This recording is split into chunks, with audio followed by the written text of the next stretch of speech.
안녕하세요. 경영지도사를 연구하는 경영지도사입니다. 자, 이학식의 소비자 행동 8판 이번에는 13장 준거 집단과 가족. 예, 준거 집단. 준거 집단의 영향 그래가지고 사회적 힘. 예, 그래서 요 5가지 힘을 설명을 해놓고 있습니다. 이게 뭔지는 다들 아실 거고요. 예, 이 5가지 힘은요. 준거 집단에서도 나오지만은 그 마케팅 관리론의 유통 있죠. 예, 유통 내 갈등을 해소하는 힘. 그래서 요 5가지 힘도 똑같이 나오고 있습니다. 그러니까 유통 내 영향을 미치는 5개의 힘도 똑같은 거다라고 보시면 되고요. 그리고 준거 집단의 유형 그래서 회원 집단, 비회원 집단, 그리고 회원 집단은 1차, 2차 집단, 공식, 비공식 집단. 그러면서 특히 요 비공식 집단 중에서 브랜드 커뮤니티라든가 소비자 종족. 이 소비자 종족은 제가 들어본 기억이 있나 없나 모르겠는데 뭐 브랜드 커뮤니티 이건 뭐 다들 잘 아시죠? 예, 이거를 좀 장황하게 써놓고 있습니다. 그리고 비회원 집단에는 이제 열망 집단이요. 기대 열망 집단이 있고 상징 열망 집단이 있습니다. 기대 열망 집단은 자기가 열심히 하면 소속될 가능성이 있는 그런 집단이 기대 열망 집단이고요. 열심히 해도 소속이 안 되는 거 있죠. 예를 들어서 뭐 국가대표라든가 연예인이라든가 이런 거는 뭐 내가 아무리 열심히 한다고 그래서 소속될 가능성이 없다라고 스스로 판단하는 거. 요게 상징 열망 집단이고 회피 집단도요. 회피 집단이 있고 부인 집단이 있고 그렇습니다. 회피 집단은 꺼리는 거죠. 대표적인 게 이제 군대 같은 거죠. 그리고 부인 집단은 어, 어, 끼고 싶지는 않지만 어쩔 수 없이 끼어 있는 거. 이제 대표적으로 교도소 같은 겁니다. 이게 부인 집단이에요. 그 다음에 준거 집단 영향의 유형. 그래서 이게 준거 집단의 영향력인데요. 보세요. 13년, 23년, 24년. 예, 작년, 재작년 계속 출제가 됐던 내용이죠. 그러니까 올해는 예, 또 출제될 가능성이 없겠죠. 사실 소비자 행동론에서 이렇게 2년 연장 거의 동일 유사한 문제가 계속 출제되는 경우는 굉장히 희박합니다. 그러니까 2025년 즉 올해에도 또 출제된다? 그거는 좀 힘들 거라고 보여져요. 예, 그래서 요거는 그냥 읽고만 넘어가셔도 되지 않을까 생각합니다. 정보적 영향이 있고 규범적 영향이 있고 가치 표현적 영향이 있습니다. 그 외에 이제 그 박승배 교재는 비교 영향이라는 것도 있어요. 비교 영향을 가치 표현적 영향에 이제 포함시켜 가지고 이렇게 써놓은 그런 내용도 있는데 뭐 하여튼 요 3가지만 뭐 이렇게 정리해 두시면 될 것 같아요. 어차피 작년, 재작년 계속 출제됐기 때문에 올해 또 출제될 가능성은 좀 희박해 보이고요. 그 다음에 이제 준거 집단이 제품 브랜드 결정에 미치는 영향 그래가지고 비어든가 에젤리 1982년도에 논문에 쓴 이 저널 오브 컨슈머 리서치 상당히 임팩트 팩터가 높은 그런 저널입니다. 어쨌든 이게 2018년도에 출제가 됐어요. 출제된 지 7년이 지났기 때문에 한 번쯤은 다시 좀 봐주실 필요가 있는데 별 내용은 아닙니다. 이제 공공 필수품이 있고 공공 사치품이 있고 개인 필수품이 있고 개인 사치품이 있어요. 그러니까 공공 필수품은 브랜드 선택에 있어서는 중고 집단 영향이 크게 받아요. 그런데 제품 선택에 대해서는 그다지 크게 받지 않습니다. 남의 눈에 띄는 거기 때문에 그러겠죠.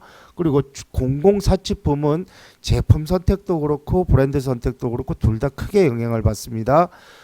그리고 그 개인 필수품 있죠. 개인적으로 쓰는 거. 이제 사례는 이렇게 나와 있는데 이거는 양쪽 다 제품 선택이든 상표 선택이든 영향력이 없다 이 얘기고요. 개인 사치품은 제품 선택에 대한 영향력은 크지만 브랜드 선택에 있어서의 영향력은 작은 게 개인 사치품이다. 예, 이렇게 적어놓고 있습니다. 예, 물론 이제 이학식 교재 내에서도 거의 동일하게 써놓고 있어요. 참고로 여기 나와 있는 요 사례는요, 요 논문에 들어가 있는 그 사례랑 그 똑같은 사례입니다. 예, 그러니까 외국 사례가 이렇다는 거예요. 예, 외국 사례가 이렇다는 거고 우리나라는 또 뭐 사례가 좀 다르게 느껴질 수도 있겠죠. 어쨌든 요 4가지 유형의 제품에 대해서 각각 중고 집단의 영향력이 제품 선택할 때는 어떻고 브랜드 선택할 때는 어떤가 요거를 구분해 놓은 게 요 논문이다라고 보시면 됩니다. 그 다음 이제 구전 커뮤니케이션. 그래서 구전이 왜 중요하냐. 구전은 생생하다. 그리고 구전이라는 게 준거 집단을 통해서 이 구전을 접하게 되기 때문에 준거 집단은 평상시에 자주 만나게 되죠. 그러니까 자주 만나다 보니까 무드 일치 효과 이것 때문에 인출이 잘 된다 그 내용입니다. 근데 이거 말고도요, 예, 그 또 신뢰할 수 있는 그런 신뢰성이 높다라는 거죠. 왜냐하면 자기가 믿고 의지할 만한 자기의 중거 집단으로부터 구전을 전해듣기 때문에 그에 따라서 충분히 신뢰할 수 있다. 그리고 기타 뭐 마케팅 생산성이 더 높다, 뭐 이런 여러 가지, 그리고 평균 효과라는 것도 있고요. 여러 가지 중요성이 이거 말고도 있습니다. 그런데 이 학식 교재는 이 두 개만 써놓고 있고요. 그러면 구전이 어떨 때 상황이 일어나느냐? 일단 공공제품, 이 공공제품은 가시성이 있는 제품입니다. 즉 제품 사용이 남의 눈에 띄는 그런 제품이에요. 대표적으로 스마트폰 같은 거죠. 그리고 고기능성 제품, 그 제품 사용에 이제 그 복잡하거나 또는 기능성이 높은 그런 제품인데 이거는 지각된 위험이 높기 때문에 그렇습니다. 그러니까 이 두 개가 똑같은 내용이에요.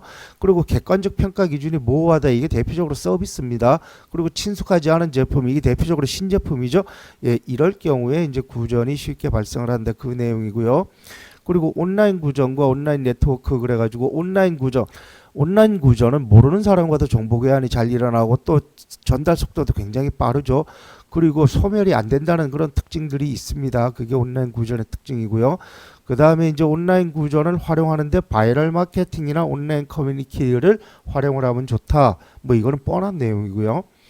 그리고 이제 구전 커뮤니케이션 모델 그래가지고 다단계 모델을 설명해 놓고 있는데 이 다단계 모델은요, 일단 정보 매체가 있으면 이 정보 매체가 의견 선도자에게 전해지고 의견 선도자가 또다시 일반 대중에게 전해주는 거, 이게 1단계 모델입니다. 그런데 요 다단계 모델은 요 대중 매체로부터 일반 대중도 이렇게 영향을 받고 일반 대중이 또다시 의견 선도자에게 영향을 미치는 거, 이게 다단계 모델. 그러니까 의견 선도자하고 일반 대중하고가 서로 영향을 주고받는 거, 이게 다단계 모델입니다.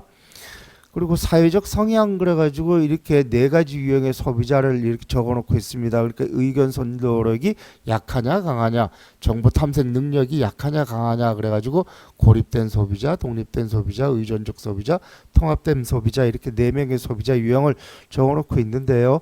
글쎄요, 뭐 시험에 나면 그렇게 중요한 내용은 아니지 않나 싶은 생각이 드는데 어쨌든 이 네 명의 이 네 가지 소비자 유형도 있다라는 거, 이것도 좀 알아주시기 바라고요. 하여튼 이 학식 교재 안에 들어가 있는 거는 가급적 다 웬만한 거는 다 외우세요. 시험에 출제가 안 됐거나 또는 시험 출제된 지 시간이 지난 것들은 웬만하면 다 정리를 해 두시는 게 좋습니다. 그리고 의견 선도자의 특징, 요게 2017년도에 출제된 내용입니다. 동일한 사회계층에 속해져 있다. 그리고 매체의 노출 빈도가 상당히 높다. 그리고 특정 제품에만 국한된 전문가이지 뭐 모든 방면에 다 전문가는 아닙니다. 그 특정 제품 거기에만 전문가다 이거고요.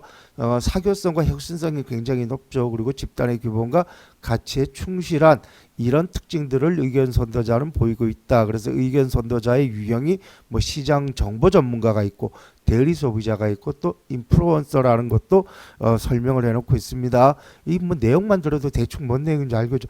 시장 정보를 전문적으로 전달해주는 그런 유튜버가 있습니다. 그리고 대리 소비자, 구매 후 후기만 전문적으로 올리는 그런 또 유튜버들도 있어요. 유튜버 뒤져보면. 근데 그런 걸 다 합쳐가지고 통상 인플루언서라고 얘기를 하죠.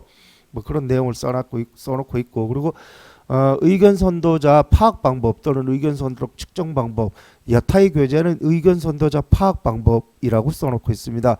소시오메트릭법, 정보가 어디서 흘러왔는지 그 정보의 흐름을 역추적해가지고 최초의 그 정보가 어디서 나왔는지를 찾아내서 의견 선도자를 찾는 게 그게 소시오메트릭법이고요.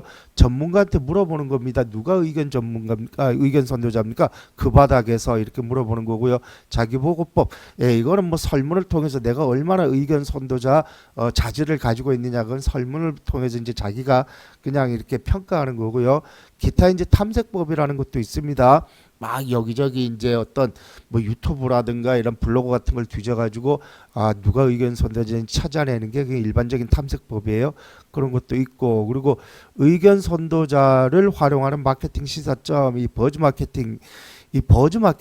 이제 벌이 웅웅거리고 몰린다 그래서 그게 버즈 마케팅인데 보통 이제 그 파워블로거 예전에는 파워블로거 같은 사람들 그 거기에 많이 몰려서 뭐 이런저런 댓글 달고 그랬죠. 요즘은 이제 유튜브라든가 뭐 인스타그램 이렇게 SNS에 또 사람들이 막 몰려가지고 웅웅거리는 거 그걸 전체적으로 합쳐서 버즈 마케팅이라고 얘기를 합니다. 그런데 버즈 마케팅이라는 말은 잘 안 쓰죠. 대개의 경우 이제 최근에는 인플루언서 마케팅이라고 많이들 얘기를 합니다. 그 다음에 이제 신제품 수용 과정에서 구전 커뮤니케이션의 중요성과 의견 선도자의 역할. 그래서 신제품 수용 과정. 그래서 이거는 로저스 확산 모형에 나오는 5가지 수용층을 얘기하는 거죠. 이거는 기본적으로 다들 알고 계실 거고, 예, 이것도 재작년에 문제가 출제가 된 내용입니다. 그리고 이제 신제품 수용 과정에서 구전 커뮤니케이션의 중요성 요거는 좀 정리를 해 두실 필요가 있는데 특히 이학식 교재 보면 요 약한 유대 관계의 힘 요거를 중점적으로 써놓고 있어요. 이게 무슨 얘기냐면 예를 들어서 이러한 집단이 있고 이러한 집단이 있어요. 집단 내에서는 막 구전이 막 활발하게 일어나겠죠. 이 집단 내에서도 구전이 막 활발하게 일어날 거고 왜냐하면 서로 유사한 집단 내기 때문에 이 집단에서는 나름대로 구전이 일어나고 또 이 집단에서도 구전이 막 일어날 겁니다. 그러니까 이렇게 집단 내에서 일어나는 이런 구전은 강한 유대의 힘이에요. 왜냐하면 이게 동일한 사회계층에 속한 집단이기 때문에 이때는 이 집단 내 구성원들 간의 유대력이 상당히 강할 겁니다. 따라서 이 집단 내에서 일어나는 구전은 강한 유대의 힘에 의한 구전이에요. 자, 그런데 이 집단하고 이 집단은 서로 이질적인 집단입니다. 그런데 이 이질적인 집단이 옛날에는 서로 소통이 잘 안 됐는데 최근에는 소통이 잘 돼요. 왜냐하면 SNS, 인터넷 이런 걸 통해 가지고 최근에는 요게 소통이 잘 됩니다. 그러니까 이 집단하고 이 집단 간의 힘은 강한 유대의 힘이 아니라 요 약한 유대의 힘이라는 거예요. 그런데 이러한 약한 유대 관계의 힘이 SNS라든가 인터넷을 통해서 연결이 되면서 이 집단에서 발생한 구전이 이 약한 유대의 힘을 통해서 이 집단으로 퍼지는 겁니다. 예, 이래서 집단 간 구전 발생이 발생을 한다. 이 내용이에요. 요게 약한 유대의 힘을 설명을 해 놓은 겁니다. 그래서 구전이 이질적 집단 간에도 구전이 활발하게 일어나는 그 이유가 결국 이런 약한 유대의 힘 때문에 이질적 집단에서도 구전이 잘 일어난다. 그렇게 써놓고 있고요. 그리고 이제 신제품 수용 과정에서 의견 선도자의 역할, 고가 고기능성 제품이에요. 이거는 지각된 위험이 높은 제품이죠. 가시성 높은 제품, 이거는 공공 제품입니다. 이런 제품일 때 큰 영향력을 미친다 그 내용입니다. 기타 신제품도 그렇고 서비스도 그렇고 이런 것도 다 영향을 미친다. 그리고 칠판까지는 써놨는데 8판에서 빠진 내용이 요 구전 유발 원칙이에요. 예, 소셜 화폐의 법칙, 방아쇠의 법칙, 감성의 법칙, 공공성의 법칙, 그리고 실용적 가치의 법칙, 이야기의 법칙. 이러한 총 6개죠. 6개 법칙을 잘 갖추고 있는 그런 컨텐츠, 그런 구전임인 경우에는 확산이 빨라진다. 그 내용인데 제가 본 모든 교재에 다 쓰여져 있습니다. 예, 최설 교재도 쓰여져 있고 안공어 교재도 쓰여져 있어요. 그리고 이학식 7판, 소비자행동 7판에는 이게 들어가 있었는데 8판에는 또 이 내용은 빠졌더라고요. 그런데 여타의 교재에는 계속 써놓고 있기 때문에 이 내용도 같이 정리를 해 두실 필요가 있습니다. 그리고 이제 가족, 그래서 가족은 뭐 핵가족, 확장가족, 홀부모 가족 이런 것들이 있다. 핵가족은 뭐 다들 아실 거고 확장가족, 이건 전이가족을 얘기하는 건데 그냥 여러 세대가 같이 사는 거를 확장가족이라고 설명을 해놓고 있습니다. 예, 홀부모 가족 이건 뭐 다들 아실 거고. 그리고 가구를 한 지붕에 사는 사람들은 다 한 가구다라고 설명을 해놓고 있어요. 그러니까 예를 들어서 하숙집이다 그러면 하숙집 안에 있는 하숙생들도 전부 다 한 가구다. 그렇게 설명을 해놓고 있는데 보통 부동산에서는 가구를 그런 식으로 표현을 안 하죠. 그래서 저도 이거 보면서 저도 이제 부동산 관련돼서 이런저런 뭐 이렇게 하고 있는데 이학식 교수님은 이 부동산 투자는 안 하시는 분이구나 그런 뭐 나름 생각을 하게 됩니다. 하여튼 부동산에서는 가구를 그런 식으로 표현을 안 하는데 이 교재에서는 한 지붕 안에 같이 살면 하숙생이든 자취생이든 전부 다 한 가구다 이렇게 설명을 해놓고 있습니다. 그 다음에 이제 가족 의사결정, 가족 의사결정은 공동 의사결정을 한다, 역할 분담을 한다, 갈등 해소가 일어난다, 요겁니다. 그러니까 가족 의사결정의 특징이에요. 이거는 조직체 행동론의 특징도 똑같습니다. 조직체 행동론에서도 이 공동 의사결정이 일어나고 역할 분담이 일어나고 또 그 과정에서 갈등과 타협이 일어난다. 이 똑같은 내용이에요. 자, 그럼 공동 의사결정은 어떨 때 주로 일어나느냐? 예, 지각된 위험이 높을 때, 중요한 결정일 때, 그리고 구매 시간의 압박이 작을 때, 이럴 때, 그러니까 시간이 널널할 때 공동 의사결정을 많이 한다 그거죠. 그리고 젊은 가족일수록 공동 의사결정을 많이 한다. 나이가 들면 이제 상대에 대해서 잘 알기 때문에 그때는 굳이 뭐 같이 머리 맞대고 논의 안 해도 상대를 잘 알기 때문에 공동 의사결정이 많지 않다. 예, 그렇게 써놓고 있고요. 그리고 역할 분담, 예, 요거는 작년에도 문제가 출제가 됐죠. 요 5명의 역할 분담자, 요거는 작년에 출제가 됐으니까 뭐 올해 또 출제될 가능성은 희박해 보이고요. 그리고 이제 갈등 해소를 하는 방법에 협상 전략이 있습니다. 그리고 다수가 선호하는 대안을 선택하는 거, 이거 다수결의 원칙이죠. 다수결의 원칙으로 이렇게 다수가 선택하는 대안을 선택하는 거. 그리고 이제 위임 전략이라는 게 있습니다. 권한과 책임을 특정인에게 위임하는 거예요. 이것도 갈등 해소를 위한 하나의 전략이다. 예, 요 세 개를 적어놓고 있는데 기타 그거 말고도요. 예산 할당 전략이라는 것도 있습니다. 예산을 너는 이거 담당하고 너는 이거 담당하고 각자 이제 담당하는 일을 정해가지고 예산을 할당하는 거예요. 그리고 설득 전략도 전략이죠. 그리고 경험자라든가 전문가의 조언을 받는 것도 전략입니다. 그러니까 여타 교재, 그러니까 박승배 교재나 황영철 교재는 이런 내용을 써놓고 있는데 이학식 교재는 여기까지만 써놓고 있다.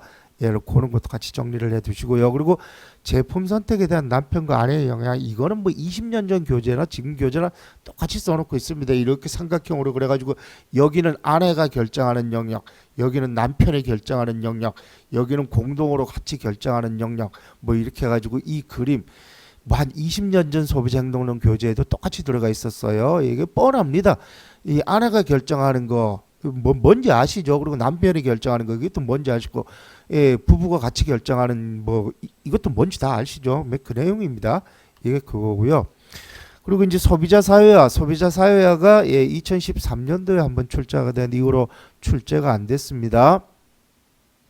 예, 소비자 사회화, 이제 자녀를 이제 건강한 소비자로 양성하기 위해서 어떻게 자녀 교육을 시킬 거냐 그건데, 예, 돈의 사용과 제품 선택 방법을 가르치죠. 그리고 세일을 어떻게 활용할지 그 방법도 가르치고, 그리고 특정 브랜드를 선호하는 거를 어떻게 할 건지 그것도 가르치고, 그리고 과장 광고를 어떤 식으로 걸러내는지 그런 것도 가르치는 게 소비자 사회화에서 중요한 가르침이다. 그 내용이고요. 그리고 사회화 방법에는 관찰법이 있다. 그러니까 부모가 쇼핑하는 거를 관찰하는 거예요. 그리고 부모랑 함께 쇼핑을 하는 거예요. 그리고 이제 나중에는 자기가 직접 쇼핑을 하면서 경험하는 거, 요 세 가지를 적어놓고 있습니다. 그런데 이거 말고도요, 직접 가르치는 것도 있습니다. 그러니까 애를 앞에 갖다 놓고, 야, 너는 돈을 어떻게 사용을 하고, 니는 뭐 이제 가게 가가지고 어떤 식으로 어떤 물건을 어떤 식으로 구매를 하고 직접 가르치는 방법도 있을 수 있죠. 그리고 예, 그 수단적 조건화 방법도 있습니다. 이제 아이가 용돈 기입장을 기입을 하면 거기에 대해서 보상을 주는 거, 이게 수단적 조건화 학습이에요. 예, 그러니까 요 세 개 말고도 직접 가르치는 방법도 있고 수단적 조건화 학습 방법도 있습니다. 그리고 이제 사회화 가정 모델 그래가지고 이제 배경 요인, 자녀의 특성과 가정의 특성, 요 각각의 특성을 바탕으로 해서 사회화 대리인을 거칩니다. 이 사회화 대리인은 대표적으로 중거 집단이에요. 중거 집단 플러스 이 매체, 여기 사회화 대리입니다. 그러니까 자녀가 사회화를 학습하는데 옆에서 도와주는 사람을 사회화 대리인이라고 그러거든요. 대표적으로 가족 중거 집단 그리고 매체들이다. 그리고 이제 학습이 인지적 학습이 있고 행동적 학습이 있고 대리 학습이 있고 그렇죠. 그래서 이 학습을 통해 가지고 이제 그 사회화를 배워나간다. 그래서 이 사회화 과정 모델에는 배경 요인이 있고 사회화 대리인이 있고 학습이 있습니다. 이 세 가지 메커니즘을 적어놓고 있고요. 그런데 이거 말고도 이거는 이제 사회화 과정의 하나의 모델이에요. 이게 사회학습 모델이고요. 인지발달 모델이 또 따로 있습니다. 그러니까 이거는 이제 그 사회학습, 사회적으로 이렇게 학습을 돼 나간다는 거죠. 이게 전부 다 사회화 대리인을 거쳐서 가는 거기 때문에 이거는 사회에서 학습을 해 나가는 거예요. 그런데 이렇게 사회에서 학습이 하는 게 아니라 개인이, 그러니까 자녀 개인이 스스로 인지 발달을 하면서 사회화를 해나가는 그런 과정이 또 따로 있는데 그거는 또 뺐습니다. 그러니까 이거는 사회학습 발달 과정이고요. 인지 발달 과정을 통해서 그러니까 사회화 진행시켜 나가는 그런 모델도 있는데 그거는 또 뺐고 요것만 적어놓고 있습니다. 그러니까 이 학습 교재에 들어가 있는 내용만 우리는 공부를 하면 되니까 배경 요인, 사회화 대리인, 학습 메커니즘 요 세 개가 사회화 과정 모델의 3요소다라고 보시면 되고 기타 이제 부모의 역할 그래가지고 사회지향적 커뮤니케이션을 하는 거는 이런 식으로 사회지향적 커뮤니케이션을 하고 개념지향적 커뮤니케이션은 이런 거를 한다. 예, 뭐 이거는 읽어보시면 될 것 같고 그리고 이것도 그냥 자녀가 어릴수록 부모의 역할이 중요하기 당연한 거겠죠. 그리고 구매 과정에서 이런 걸 구매할 때는 자녀의 의견을 많이 듣겠죠. 예, 뭐 이거는 뻔한 내용이니까 그냥 뭐 이거는 별로 중요해 보이지는 않습니다. 여기서는 요 소비자 사회화가 요 사회화 방법에서의 학습 과정 그리고 이 나가는 거 그러니까 그 사회학습 과정에서의 배경 요인, 사회화 대리인, 학습 메커니즘 요 세 개 정도만 좀 정리를 해 두시면 되지 않을까. 아, 그리고 이제 그 갈등과 타협이 일어날 때 그 갈등 해소 전략 있죠. 요거는 출제가 안 됐습니다. 그러니까 이 출제된 게 요것만 출제가 된 겁니다. 요게 출제가 됐지 요거는 출제가 안 됐어요. 요거랑 요거는 출제가 안 됐으니까 요거는 좀 정리를 해 두시면 좋을 것 같다라는 생각이 들고요. 그리고 이 가족 수명 주기도요. 이거 읽어보시면 됩니다. 이것도 뻔한 내용이에요. 뭐 이게 문제로 출제될 가능성은 없어 보이는 거. 참고로 논술 300 교재는 뭐 이 신혼부부 1기, 2기, 3기 뭐 이런 식으로 써놨는데 여기서는 뭐 신혼층이에요. 신혼층, 젊은층 중 이게 신혼부부 1기, 2기, 3기입니다. 예, 그리고 이제 여기서는 자녀가 없는 거고요. 여기서는 자녀들이 다 출가를 한 겁니다. 예, 이때부터 노년층이죠. 예, 그렇게 써놨는데 이것도 수십 년 전부터 이렇게 다 쓰여져 있습니다. 별로 중요한 내용은 아니에요. 그러니까 여기서 이제 이 가족 수명주기 이거를 보는 중요한 이유가 뭐냐면 어디서 수요가 가장 크게 발생하느냐 여기서 수요가 가장 크게 발생합니다. 왜냐하면 이제 자녀들 시집장가 보낼 때가 되면은 집도 사줘야 되고 뭐 뭐도 해줘야 되고 차도 사줘야 예, 그러니까 이때 그 지출이 가장 많다. 그것뿐이거든요. 그 외에는 뭐 별로 시사점이 없는 내용이고요. 그리고 이제 가족구 이거는 뻔한 내용입니다. 늦게 결혼을 한다. 또 독신자가 많다. 그리고 결혼 이전에 동거를 한다. 맞벌이 한다. 이혼이 증가하고 있다. 자녀 수가 별로 없다. 뭐 이거는 뻔한 내용이고요. 그리고 이제 그 가족 의사 결정에 대한 마케팅 전략에 이것도 2017년도에 출자가 됐는데 이것도 읽어보면 뻔한 내용입니다. 이제 광고 메시지의 내용이 의사결정자의 눈높이를 고려해라. 그리고 만약에 공동 의사결정이라면 통합된 캠페인, 즉 아내나 남편 둘 다 인정할 수 있는 그런 통합된 어떤 크리에이티브를 개발을 해라. 그 내용이고요. 그 어린이도 고려한 그런 광고 메시지를 개발해라. 그 내용이에요. 그리고 매체도 남편 지향적인 매체가 있고 아내 지향적인 매체가 있겠죠. 대표적으로 똑같은 TV라도 뉴스는 남편이 볼 거고 드라마는 아내가 볼 거기 때문에 여기에 뭐 집중적으로 광고를 해라. 그런 내용이고요. 그리고 이제 제품 개발을 할 때도 어느 한 사람을 중심으로 개발을 할 수도 있고 모두 만족시키는 제품을 개발할 수도 있고 공동 사용하는 제품을 개발할 수도 있다. 뭐 그런 내용입니다. 그리고 가격 결정은 의사결정자가 누구인지에 따라서 가격을 적절하게 결정을 해야 된다. 그 내용이고요. 그리고 이제 유통이라면 만약에 공동 결정이다. 그리고 아내나 남편이 같이 공동으로 한다라고 하면 공동으로 머물 수 있는 그런 점포 이미지를 구축을 해라. 그 내용이고요. 그리고 이제 개별 구성원을 지향한 제품은 개별적인 제품 전시를 해라. 예, 쭉 읽어보시면 그냥 그런 내용이구나 일반적인 내용이구나라고 다 평이하게 이해하실 수 있을 거라고 생각이 듭니다. 그리고 이제 이 중고집단과 가족에서도 생각해 볼 문제 그래가지고 뭐 이렇게 쭉 여기서도 제가 봤을 때 딱히 연습을 해야 될 그런 문제는 없습니다. 그냥 쭉 읽고만 넘어가겠습니다. 자신의 구매 행동에 영향을 미친 대표적인 중고집단에 대해 생각해 보고 이거 우리 매일 겪잖아요. 오늘 점심 뭐 먹을까 그러면 제일 먼저 눈치 보는 게 이 중고집단이잖아요. 이거는 뭐 그냥 이거는 뭐 문제를 할 가능성은 없을 것 같고요. 그리고 기업이 정보 제공과 제품 판매를 위해 온라인 커뮤니티를 활용하죠. 활용하는데 구체적 전략은 무엇인가? 이것도 그냥 이것도 그냥 상식적으로 설령 이런 문제가 날 리도 없겠지만 만약에 난다면요. 이것도 뭐 상식적으로 얼마든지 답을 할 수 있는 그런 내용이고요. 그리고 인터넷 확산이 구전 커뮤니케이션에 어떤 영향을 미쳤느냐. 예, 이거는 온라인 구전의 특징 그 얘기를 하는 겁니다. 아까 온라인 구전의 특징 봤었죠. 예, 그 내용이고요. 그리고 부정적 구전의 확산을 사전에 방지하기 위해서 기업의 마케팅 어떻게 이거 대표적으로 PR 활동 잘해야 됩니다. 예, PR 활동 그러니까 평소에 PR 활동을 잘 해놓으면 이 부정적 구전도 그렇게 널리 퍼지지가 않아요. 대충 그거 말고도 뭐 여러 가지 생각하는 사람에 따라서 다양한 그런 어떤 답이 나올 수 있을 겁니다. 그리고 특정 제품을 선택해서 이거 찾아봐라. 이건 뭐 이것도 뭐 문제 나올 가능성은 희박해 보이고 그리고 공동으로 구매 결정한 제품을 생각해봐라. 이것도 생각해보면 되고 그리고 소비자 사회 그러니까 여기 이제 생각해볼 문제 뭐 총 6개 문제가 나와 있는데 여기서는 제가 봤을 때 그닥 뭐 그렇게 봐야 될 내용은 별로 없다라고 보여집니다. 어쨌든 아까 이렇게 우리가 봤을 때 그 몇 가지 이런 것들은 시험에 출제가 안 됐기 때문에 이런 것들은 좀 준비를 해 두시라고 말씀드리고 그런 몇 가지 정도만 보시면 되지 않을까라고 생각합니다. 중거 집단에서 제일 중요한 중거 집단의 영향력 그리고 뭐 가족의 유형, 역할 분담 유형 이게 전부 다 작년 재작년 계속 출제가 됐던 내용이잖아요. 그러니까 중요한 내용은 거의 대부분 최근에 출제가 됐기 때문에 그거 제끼면은요 이 중거 집단과 가족에서도요 볼 내용 몇 개 없습니다. 예, 그렇게 이렇게 좀 제낄 거 제끼고 준비할 것만 준비를 하시면 좋지 않을까라고 생각이 듭니다. 이상으로 중고 집단과 가족까지 살펴봤습니다. 시청하시느라고 고생하셨습니다.